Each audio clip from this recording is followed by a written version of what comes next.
Bueno, ¿cómo estamos? ¿Cuántos hay? 13. Espera un poquito más.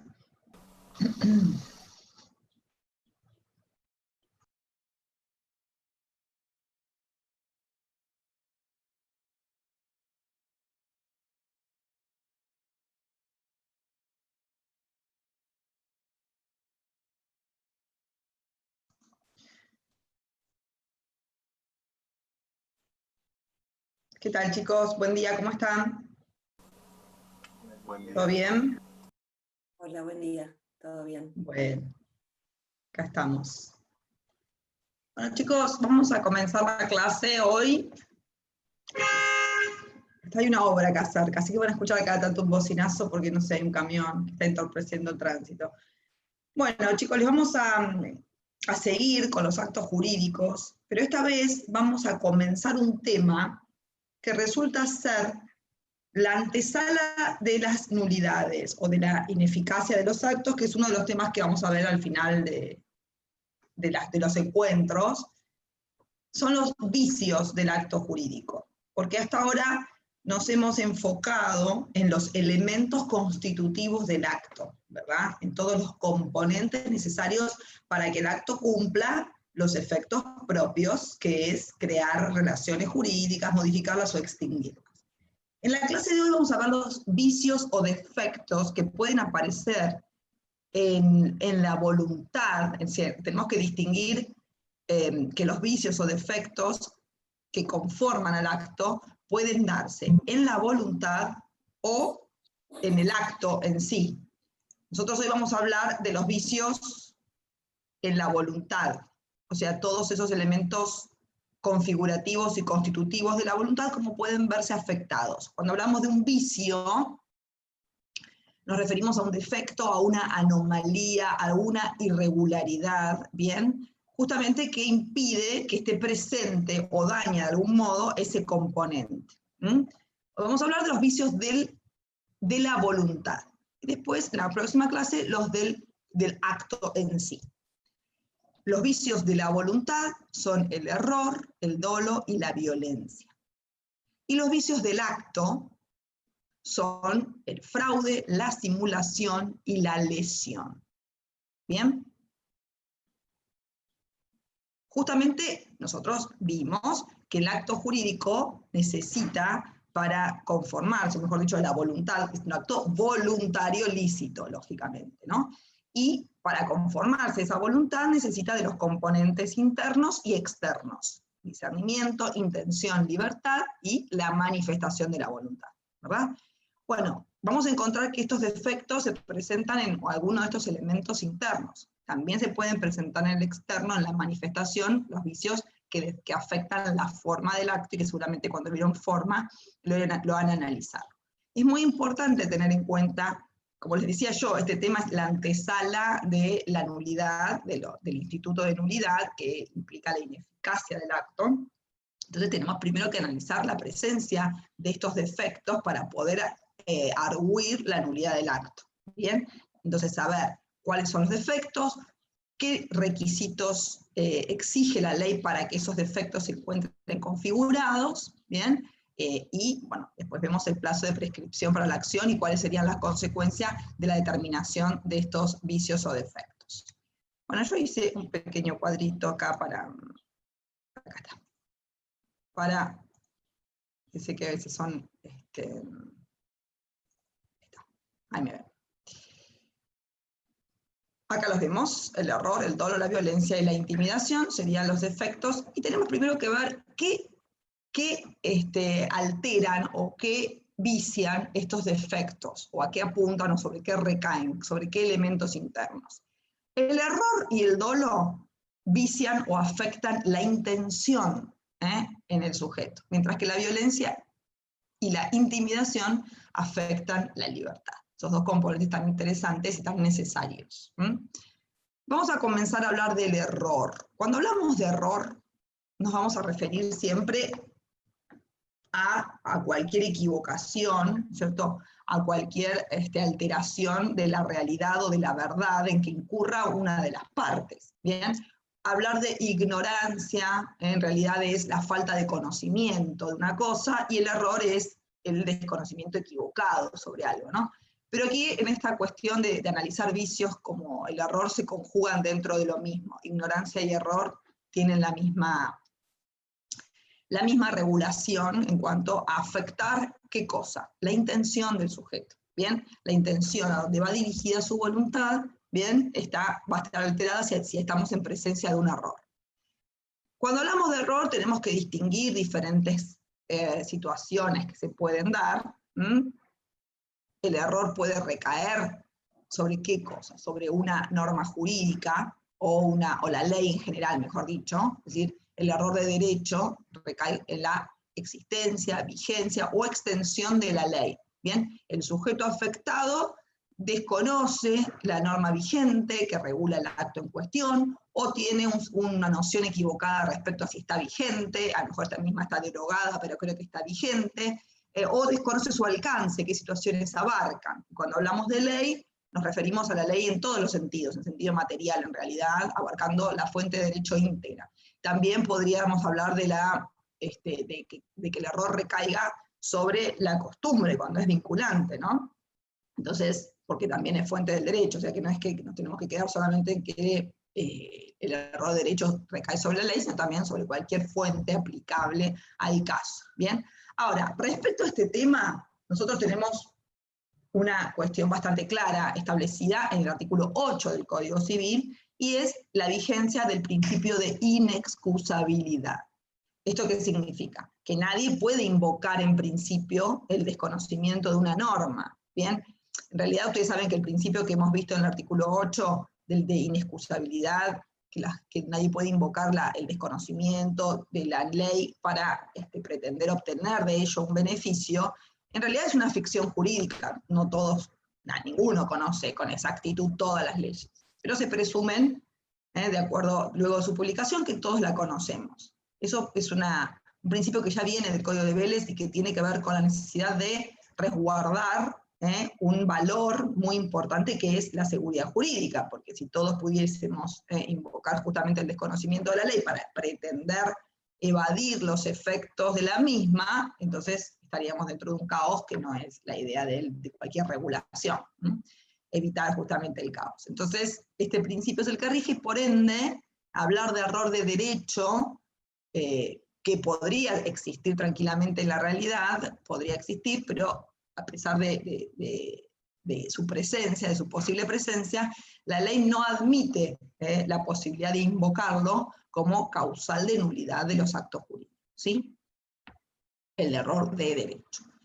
En la otra gran órbita del error encontramos el error de hecho, el error que ya tiene que ver con las circunstancias del acto, ¿bien? Las circunstancias, cualquiera de los elementos del acto jurídico, las partes, o sea, su identidad, sus características, sus cualidades, sus aptitudes. O sea, cuando las partes creen estar contratando con alguien o celebrando un acto jurídico con una persona determinada que tiene cualidades específicas y yerra en esa apreciación por alguna cuestión.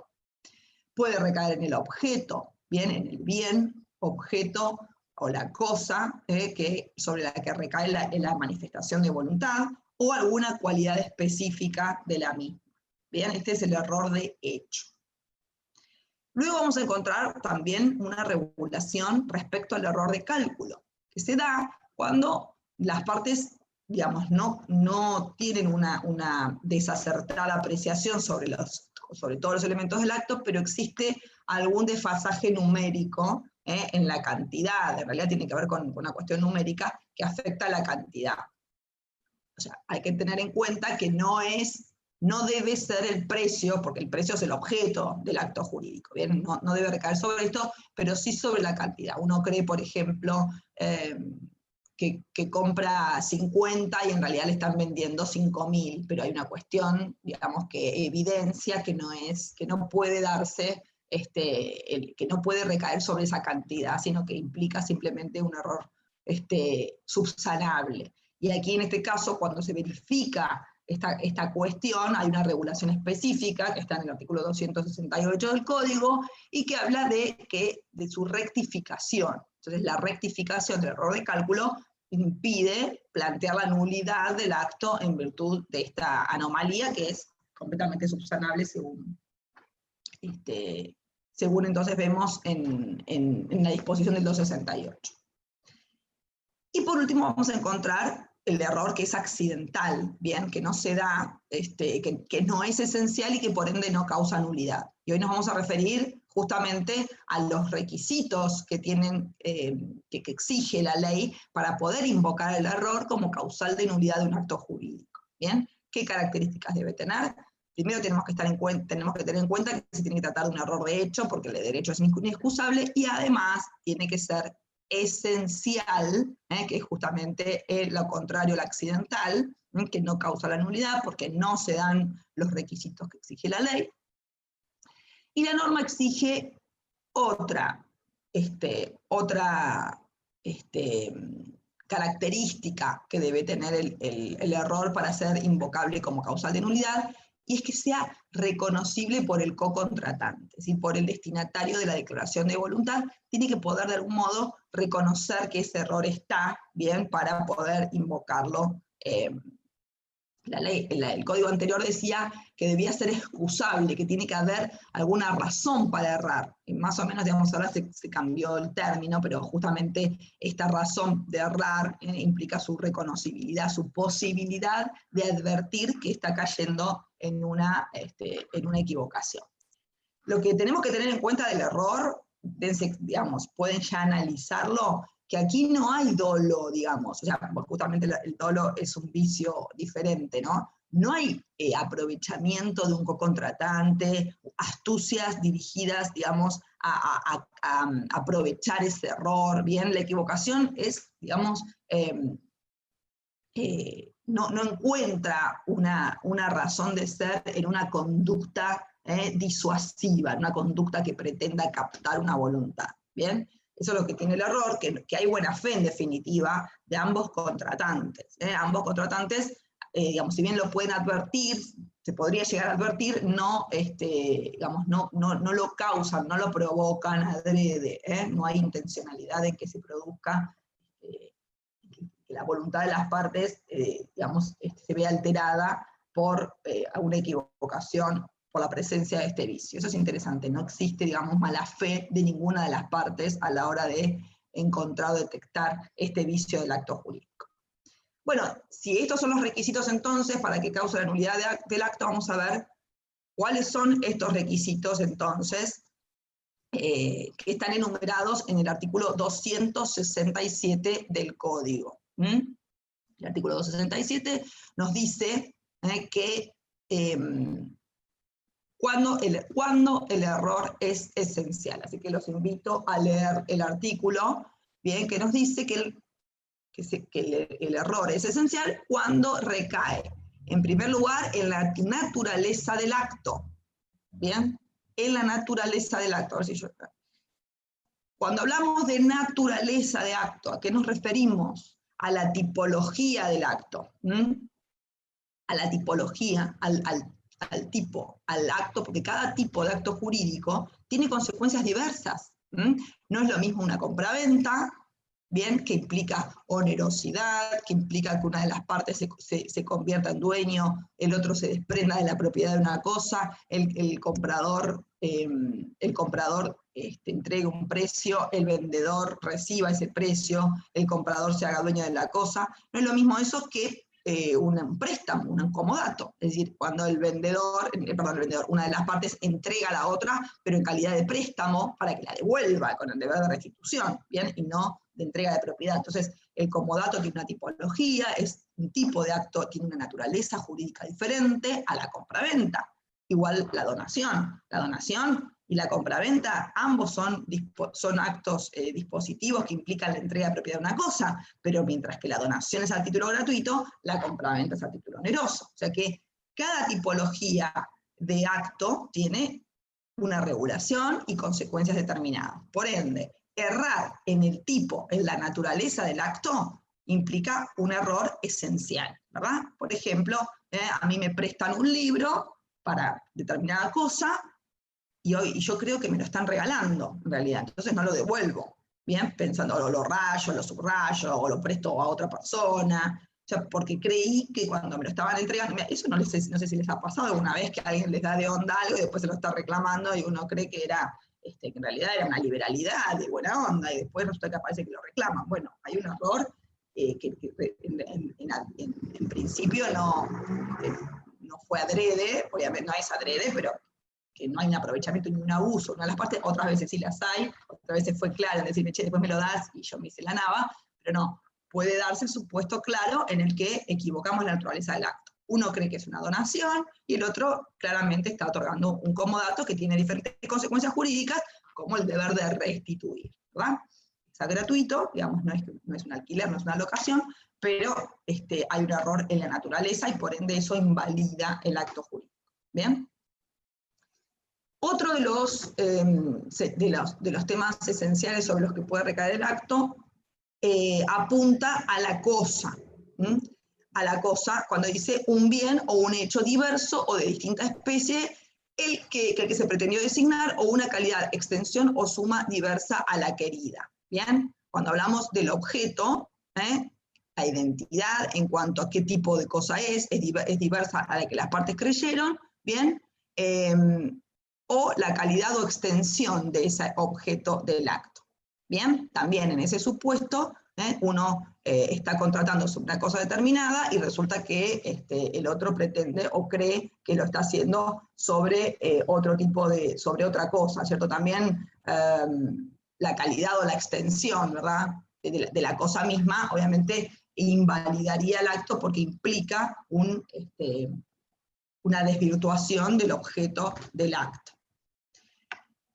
Cualidad sustancial del bien determinante. Cuando hablamos de la determinación, lo que determina es la voluntad. Es decir, cuando el error recae sobre alguna cualidad de la cosa que fue determinante para la voluntad prestada por el cocontratante, hablamos de un error esencial. ¿Bien? Hablamos de un error esencial. ¿Por qué? Porque obviamente esa cualidad, si bien en principio puede ser insignificante en cualquier tipo de negocio jurídico, en cualquier negocio indeterminado no era importante la cualidad concreta, pero en este supuesto fue exteriorizada tácita o expresamente, y fue entonces reconocible por el otro, como para que si después la entrega de la misma de algún modo cambió las circunstancias, entonces afecte concretamente esa intencionalidad. ¿Bien? Lo importante para que el error sobre la cualidad de la cosa afecte la voluntad o la intención, tiene que haber sido determinante a la hora de ser expresada. El error también puede recaer sobre la causa. Y acá tiene que ver no con una cualidad en sí, sino con esa motivación, con los motivos personales que llevaron al sujeto a expresar su voluntad y a celebrar ese acto. ¿Bien? Esa motivación. Ustedes saben que en principio esos motivos especiales, concretos o personales, en principio no son esenciales en el acto. Cuando abrimos causa del acto jurídico, la causa se evalúa de acuerdo al tipo de negocio en sí. Por ejemplo, si pienso en una compraventa, pienso que la causa motivante, siempre del negocio concreto, es convertirse en dueño de la cosa para el comprador y desprenderse de la misma por el vendedor y disponer del precio. Eso es en principio la causa típica del negocio del que estemos hablando. Ahora, hay motivaciones personales que pueden llevar a uno a celebrar un acto determinado.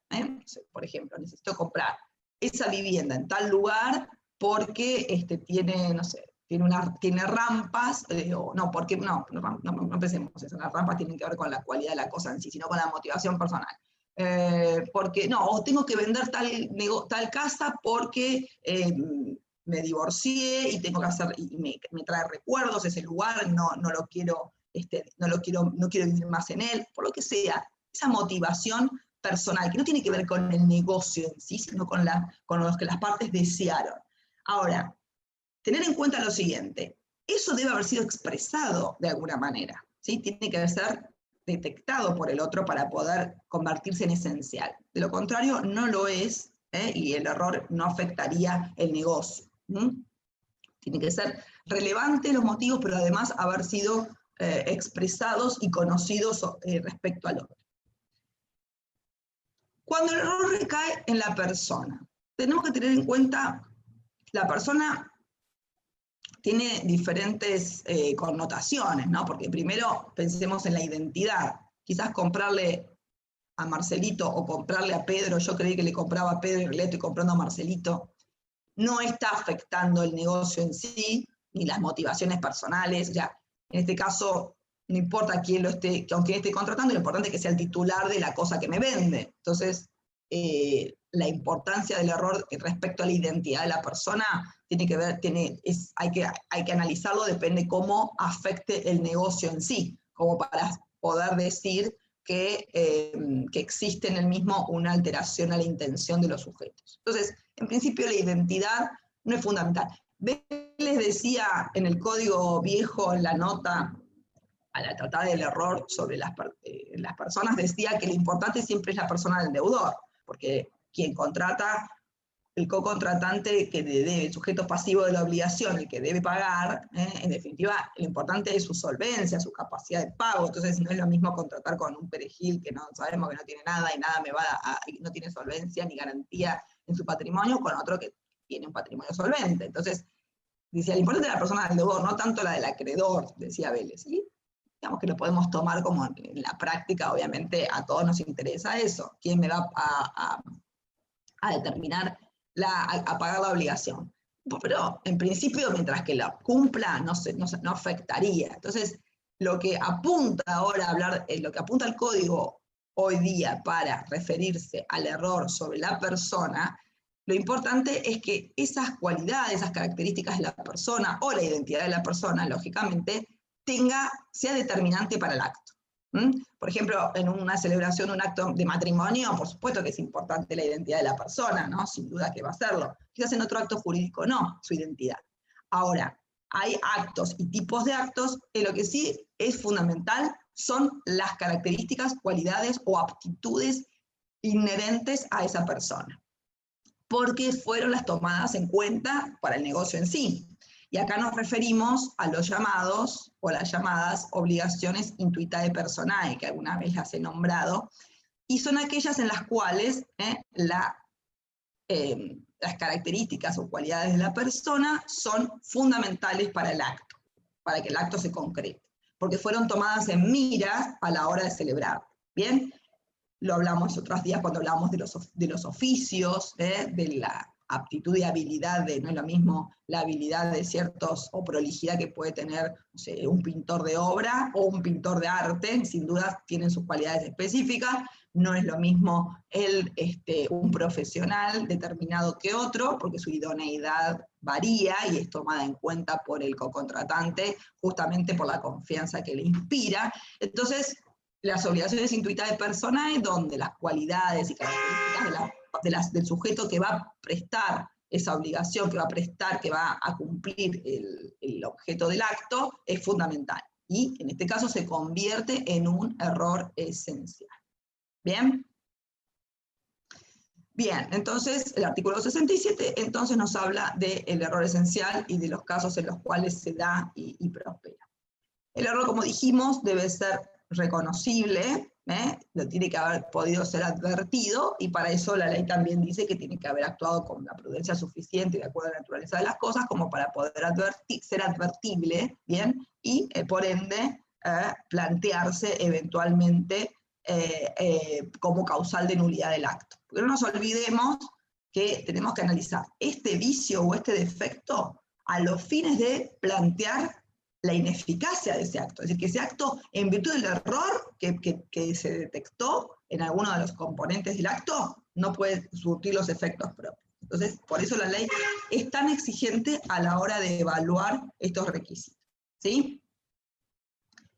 Una de las disposiciones en materia de error es que siempre va a ser subsanable, porque no nos olvidemos que siempre prima la idea de eficacia del acto, de que el acto cumpla la finalidad deseada por las partes, que el acto, los efectos que las partes tuvieron en miras sean concretados. Ese es el principio siempre que rige en materia de actos jurídicos, que es el principio de validez.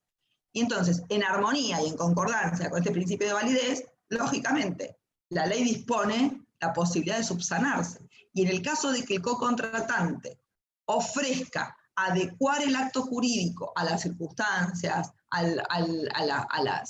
los aspectos que tenía, que, digamos, sobre los cuales podría recaer o invocarse el error, de modo tal de ajustarlo a esos deseos que conformaban la intención del sujeto, el acto tiene que celebrarse, no se puede plantear la nulidad por la nulidad misma. Es decir, no sé, supónganse que, bueno, yo, sobre el objeto, o la calidad de la cosa, yo creí que el objeto que estaba comprando era, el anillo que estaba comprando era de oro, y resulta que era bañado en oro, ¿no? El precio se adecuaba a un anillo de oro, pero era a lo que yo quería, a un objeto que yo quería gastar, pero resulta que no era el que yo decía. Bueno, si el co-contratante ofrece adecuar a las expectativas deseadas, y se ponen de acuerdo respecto a las diferencias que pueden haber en el precio, no podemos por qué hablar de nulidad del acto, sino de la readecuación o subsanación del defecto que lo podría llegar a invalidar. Entonces siempre es subsanar. ¿Sí? Se ofrece ejecutar conforme la modalidad entendida por el co-contratante. ¿Bien? Y las consecuencias del error, siempre que sean advertidas, siempre que estén presentes todos los requisitos que estamos enumerando y que sean debidamente acreditadas en un proceso que se llama de nulidad, acarrea esta consecuencia, que es la nulidad relativa. Ya nos vamos adelantando un poco estos términos que implican, es un tipo de, la nulidad cuando es relativa, solamente afecta a este vicio. Como se darán cuenta, son vicios que de ningún modo ofenden al orden público, ¿verdad? No hay ofensa alguna al orden público en estos casos, sino simplemente una anomalía de defectos o recae sobre sucesos o características o elementos del acto que no tienen trascendencia social, sino que solamente afecta a las partes en sí, y por ende, como son cuestiones individuales y meramente particulares, el tipo de nulidad es relativa.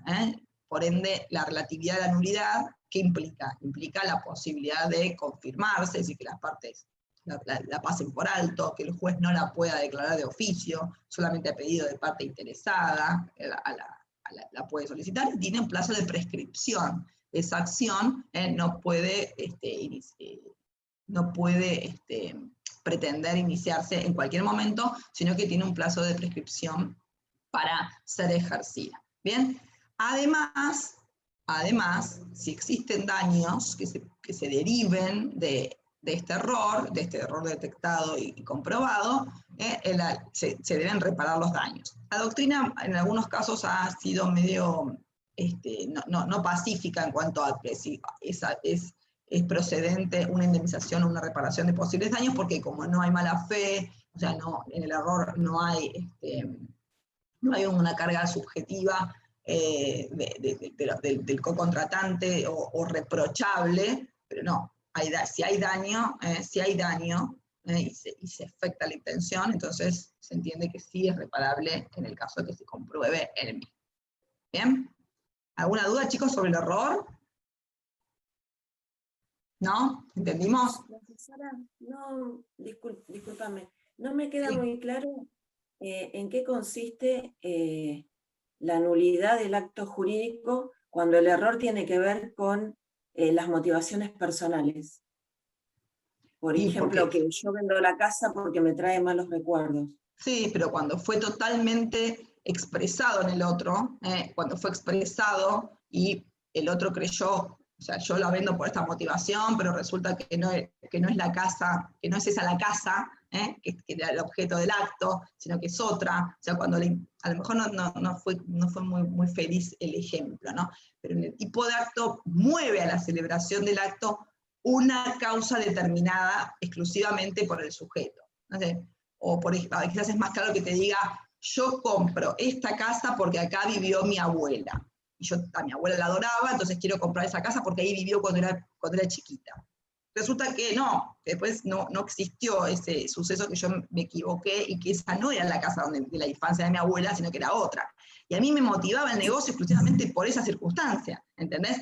Y si el error recae en esa motivación personal, fíjate, no hay quizás otra otro defecto en la configuración del negocio, pero hay un error en esa motivación, en esa cuestión que me movía, que me movilizaba a adquirir ese bien. Y bueno, si fue expresada, si fue determinante de la voluntad, si fue, digamos, dada a conocer especialmente, y después se detecta que no es así, que una equivocación, que no era esa, sino que era la de al lado, la casa, bueno, el negocio se puede plantear la nulidad en virtud de, justamente, el vicio a la intención. O sea, no la hubiese comprado si era esa, quería comprarla al lado, y no la que yo estaba comprando equivocadamente, creyendo equivocadamente que era la que me... ¿Entendés? Más o menos, te tienes un poquito mejor que los... Ahora, la voluntad esa, ¿dónde se expresa? ¿En la escritura está expresado eso? Puede ser en cualquier diligencia preliminar, en los mails que se hayan mandado. Mirá, o sea, no es necesario que esté en la escritura. En realidad la escritura no siempre va a estar por una cuestión de que no es esencial que el escribano la tenga en cuenta, pero se puede expresar en la escritura o se puede expresar en el boleto, o sea, se puede expresar en cualquier situación mientras que sea comprobable que era determinante de la voluntad del sujeto. ¿Bien? Sí, ahora sí, gracias. Lo importante es la prueba, no es que la ley, no hay una cuestión de forma acá, de dónde se prueba, sino del efectivo conocimiento. Fue determinante de la voluntad. La persona puede llegar a determinar cómo esa motivación la llevó al negocio y el otro la conocía desde el primer momento, esa motivación. Entonces, si hay un error en esta cuestión, por ser justamente determinante de la voluntad, porque afecta la intención, ¿no? La intención del sujeto va dirigida a celebrar ese acto por tal razón.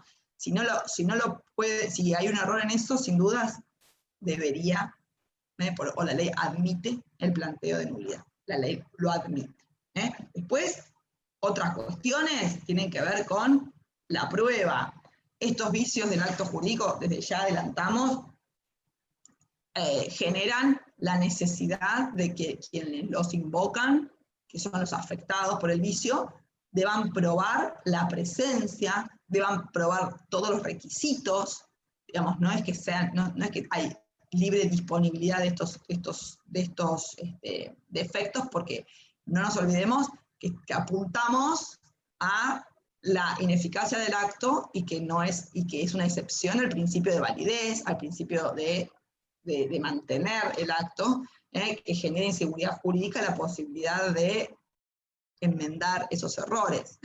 Por eso la ley exige que se den esto, establece las pautas de procedencia y admisibilidad, pero después la justicia evalúa la credibilidad de esa motivación, de que fue exteriorizada.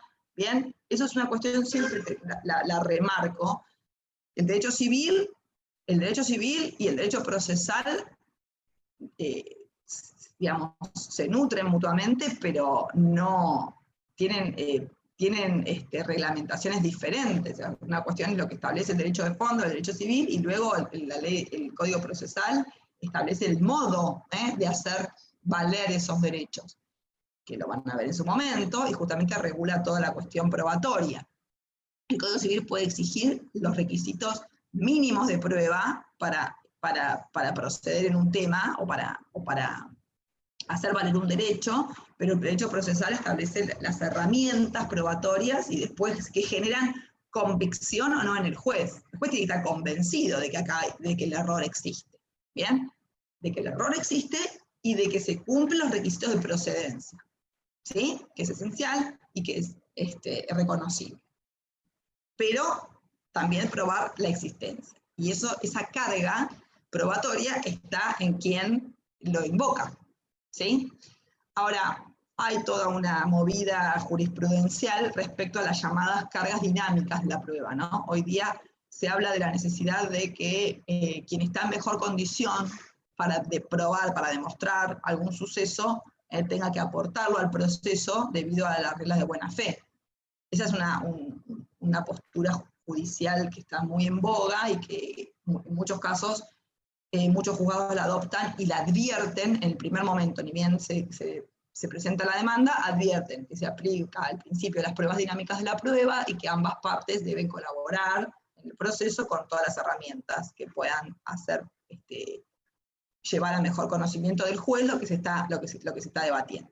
Por eso una cosa es el derecho procesal y una cosa es el derecho civil. Pero tenemos que tener en cuenta que el derecho civil nos da los requisitos, los derechos sustanciales, mientras que el procesal nos da las herramientas de cómo hacerlos valer. Que no es materia nuestra, materia de los profesores de derecho procesal. Bueno, acá tenemos el otro vicio, que es el dolo.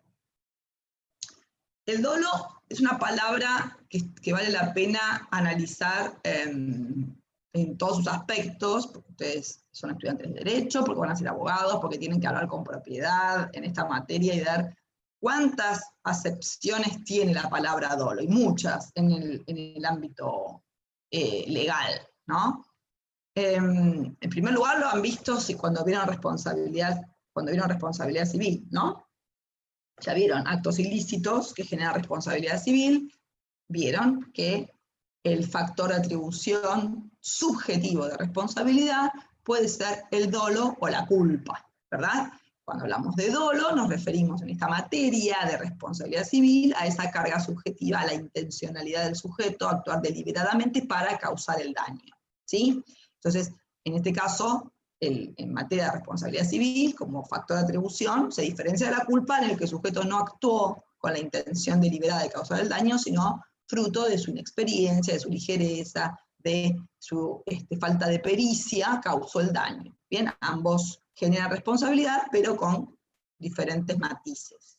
Bien, entonces conocemos al dolo cuando hablamos en materia de responsabilidad civil, hablamos de dolo en este aspecto. También en materia de obligaciones, se habla de dolo, el deudor que incumple dolosamente con su obligación.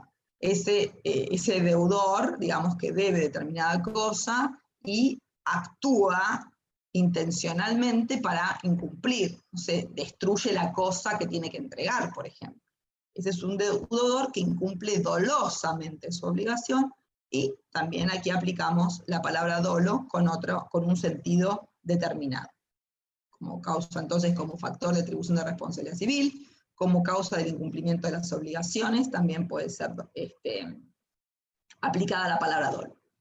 En materia de derecho penal también encontramos estas figuras dolosas. Hay figuras dolosas y figuras culposas, ¿bien?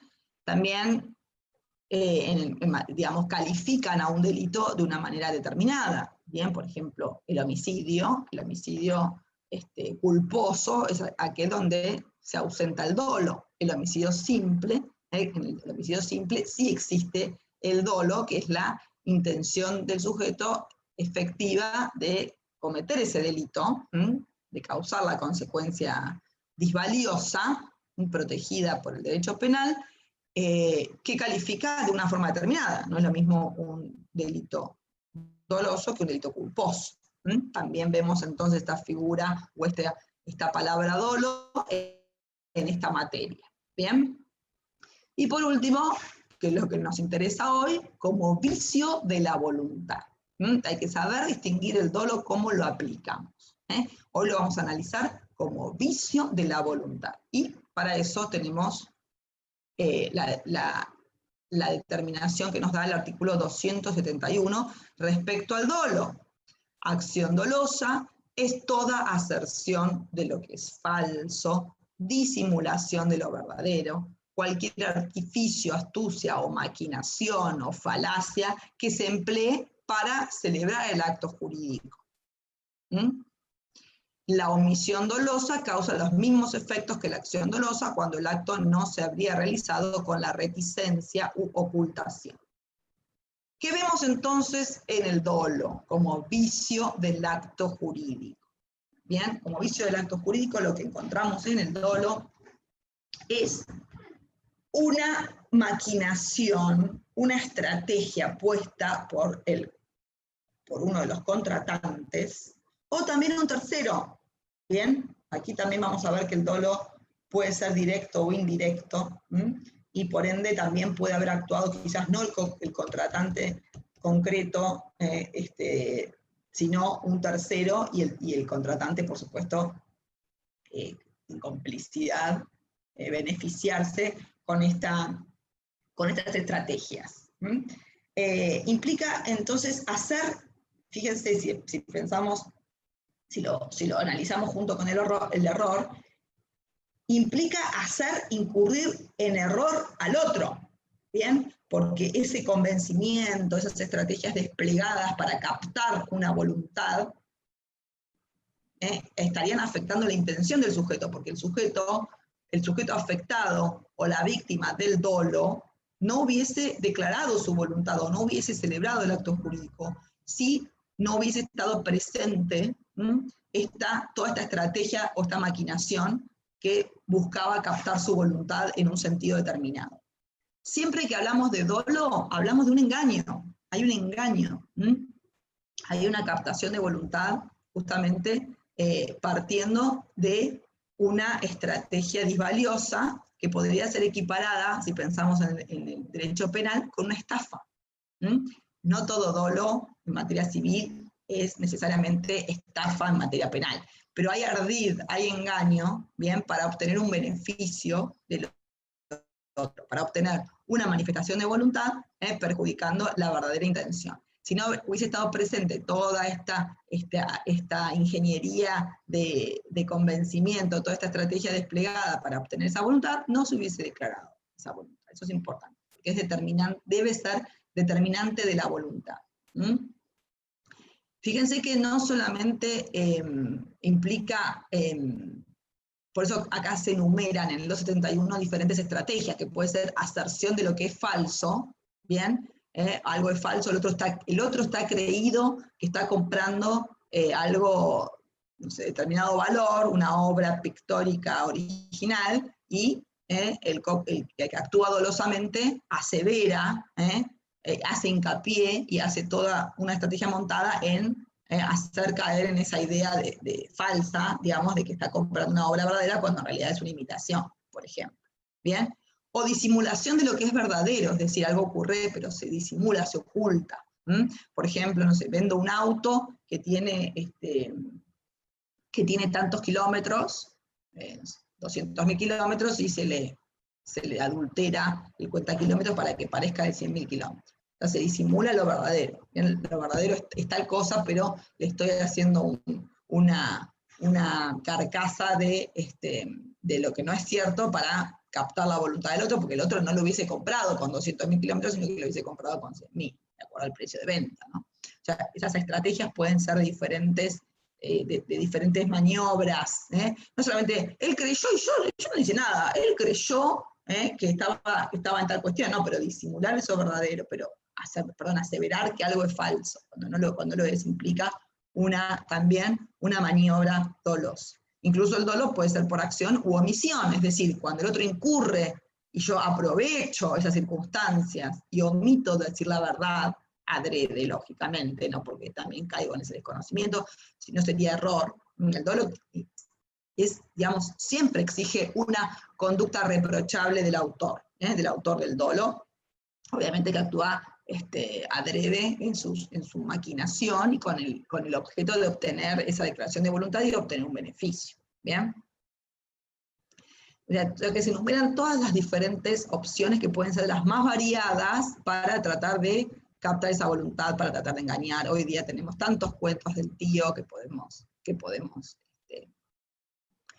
dar de ejemplos. Está inundada la gente, digamos, en este aspecto. Los argentinos nos caracterizamos por ser muy, muy originales y muy creativos a la hora de engañar, ¿cierto? A la hora de engañar y obtener celebraciones de actos que sean ajenos a las intenciones de los sujetos de conocerse la realidad, de ser conocida la realidad. Bien, bueno. Ahora, no pensemos que toda mentirilla que podemos llegar a decir para exagerar las bondades de un producto, para tratar de convencer al otro de que está haciendo un negocio fantástico, cuando en realidad el negocio lo estoy haciendo yo.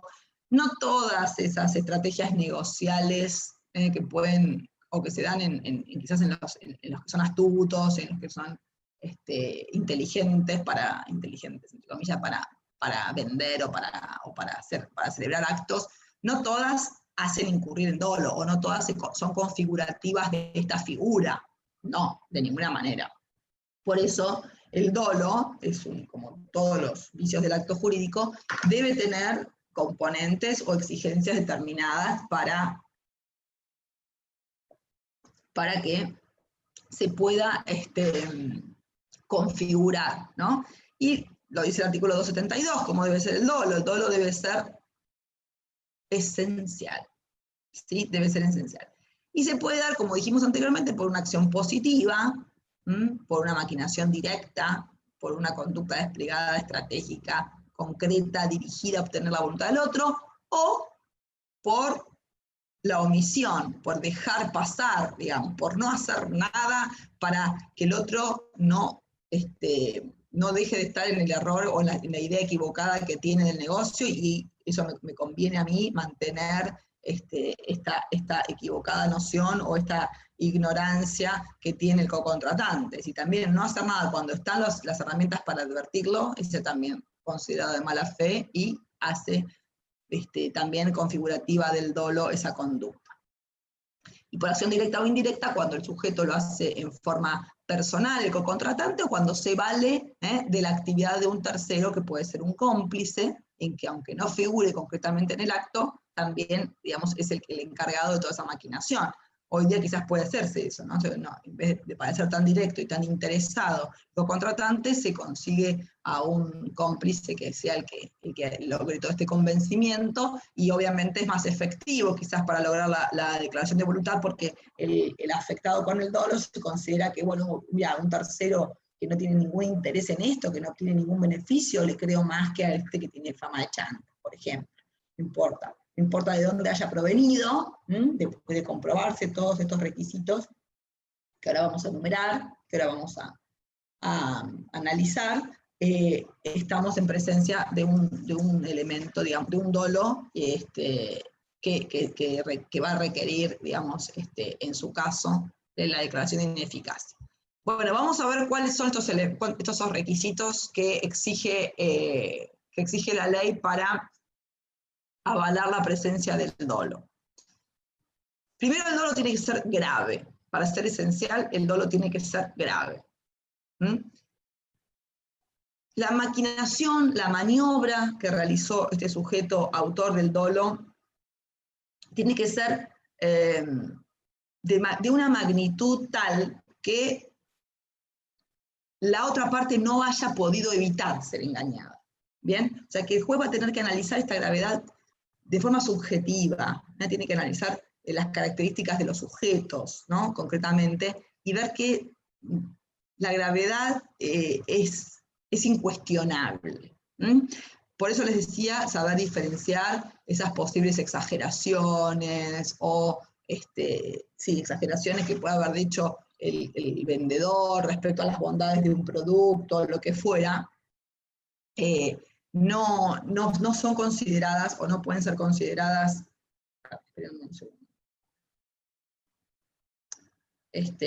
no pueden ser consideradas como dolo. Bueno, espérenme un segundo, que me está escribiendo un cliente que venía ahora, que me dé 10 minutos para que tengo ahí abajo. Me aguante 10 minutos.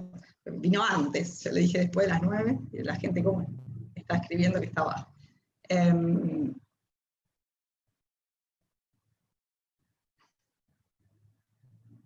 Bueno, bien, les decía, la gravedad entonces debe ser distinguida de la exageración. Bien, también tiene que ser determinante, el segundo de los requisitos es que sea determinante de la voluntad del otro, porque justamente toda esa estrategia, todo ese convencimiento, justamente toda esa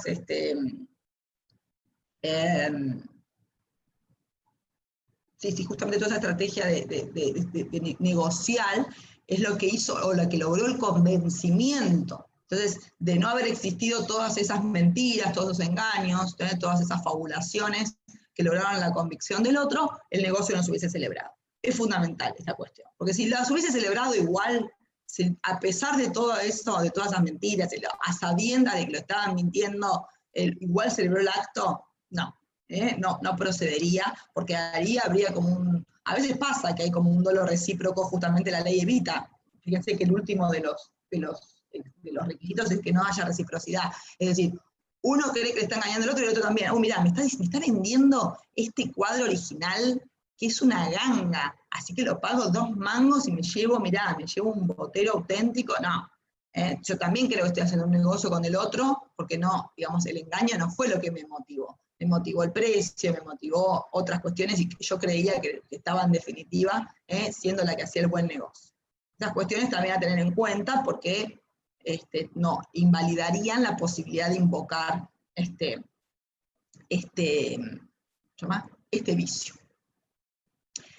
Es muy importante la presencia, y les diría que fundamental, todos son importantes, estos requisitos tienen que darse todos juntos, pero esta es fundamental, porque se puede dar el mejor estratega, el mejor estafador, lograr el mejor, digamos, negocio de su vida, pero si no causó daño, el daño está reflejado, por supuesto, generalmente en los casos de los actos patrimoniales, en el precio que se obtiene, en la ventaja, en la ganancia. Si no hay un daño concreto a raíz de ese acto, entonces no se puede, de esa maniobra, no se puede ni siquiera invocar. ¿Sí? ¿Bien? Bueno, la presencia de todos estos requisitos son fundamentales y aparte el daño tiene que ser importante, tiene que ser de relevancia, ¿no? Si no, tampoco, digamos, por diferencias mínimas y demás, no es invocable por las partes. La consecuencia, entonces, de la presencia de todos estos elementos que afectarían la intención del sujeto, llevan, como en el caso del error, a la posibilidad de plantear la nulidad del acto y los daños y perjuicios. Es decir, la reparación, la indemnización de los daños y perjuicios que pueden haberse generado. ¿Bien? Cuando no se da la presencia del dolo esencial, porque no está ni la gravedad, ni es determinante de la voluntad, ni hay daño, o el daño no es grave, o hay reciprocidad, quizás hay reciprocidad en el dolo, es decir, ningún otro elemento se da presente, no podemos hablar de dolo esencial, pero sí podemos hablar de dolo incidental, ¿bien? Porque alguno de los elementos está, quizás está el daño, lógicamente, pero no hay gravedad, no es determinante la voluntad, pero hay un dolo incidental. En el supuesto de dolo incidental, no se acarrearía la nulidad del acto de detectarse la falta de gravedad o la falta de algunos elementos esenciales, pero sí sería procedente la indemnización de los daños y perjuicios. ¿Sí? Si existe daño, lógicamente. El daño es el elemento fundamental de cualquier circuito de responsabilidad civil. Entonces, si hay daño, pero no hay ninguno de los otros elementos exigidos, entonces hablamos de la posibilidad de indemnizar o reparar los perjuicios. ¿Vamos bien? Pasamos a la violencia. ¿Pasamos a la violencia? Bueno, cuando hablamos de violencia, acá nos referimos a otro elemento diferente que estaría siendo afectado, otro elemento diferente de la voluntad, ya no sería la intención, lo que vemos afectado en presencia de violencia, sino la libertad. Bien, el sujeto no es libre, el sujeto no puede, digamos, elegir, no tiene esa opción, esa autodeterminación para celebrar el acto en virtud de un impedimento concreto, ¿bien? Que es la violencia.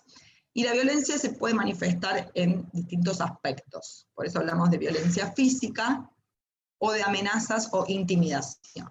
Esa sería la violencia que antes llamaban violencia moral o violencia espiritual, porque en realidad el sujeto no ve afectada, digamos, no ve condicionado su obrar por una acción, por una fuerza irresistible, sino por un amedrentamiento. Pero en ambos casos lo que se provoca en la víctima es el temor, se le genera temor, ¿bien?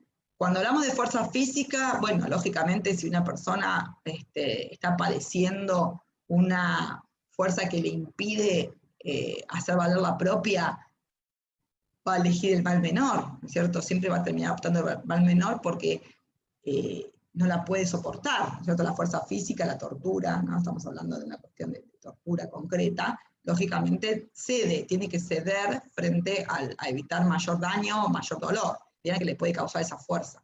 Ahora, la intimidación, la amenaza, el amedrentamiento, le provoca temor. ¿El temor a qué?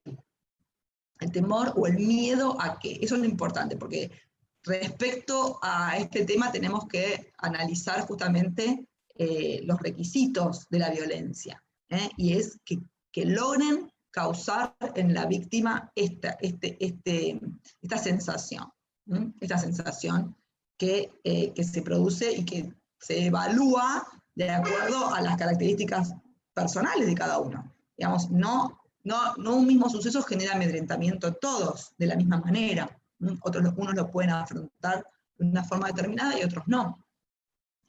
Y el temor tiene que ser, digamos, tiene que estar dirigido en perder, en ver dañado, en ver afectado algún bien no solamente material, sino también un bien espiritual, como puede ser la intimidad, ¿no? El honor de una persona, verse afectado por el obrar del otro.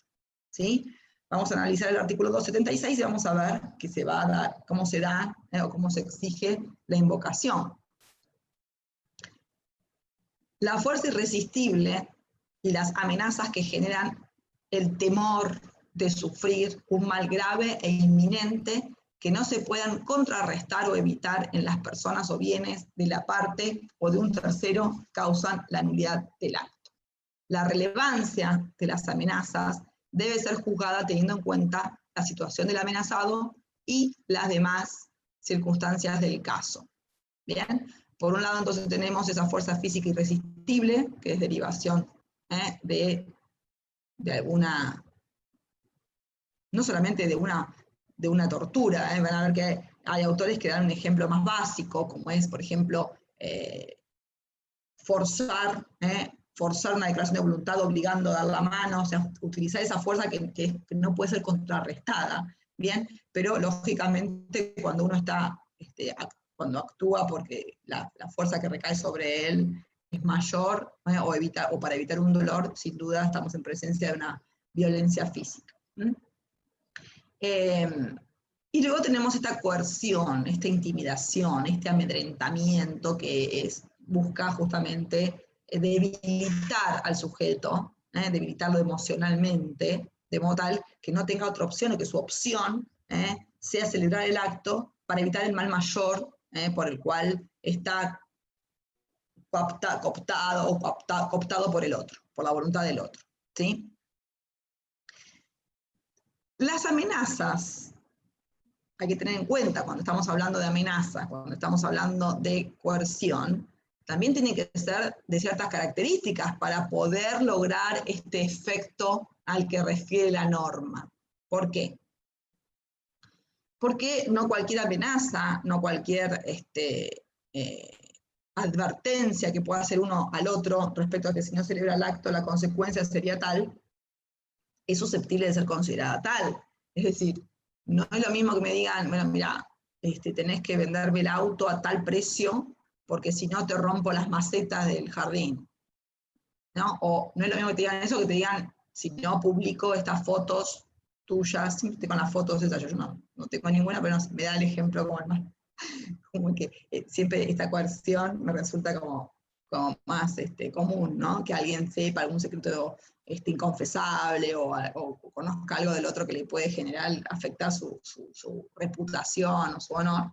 Bueno, no es lo mismo el valor jurídico protegido en un caso u otro, ¿no? No es lo mismo, no puede hablarse de que la persona media normal afecte de la misma manera una consecuencia determinada, ¿no? A otra. No es lo mismo un valor que otro. Entonces, es necesario que el juez evalúe efectivamente la gravedad de la amenaza. Entonces, la amenaza tiene que ser grave, ¿bien? Tiene que ser grave y contundente en cuanto a lo que el otro podría perder de no ser declarada una voluntad en un sentido determinado, ¿bien? Y para eso tiene que tener en cuenta, lo dice la misma ley, las circunstancias del caso, ¿bien?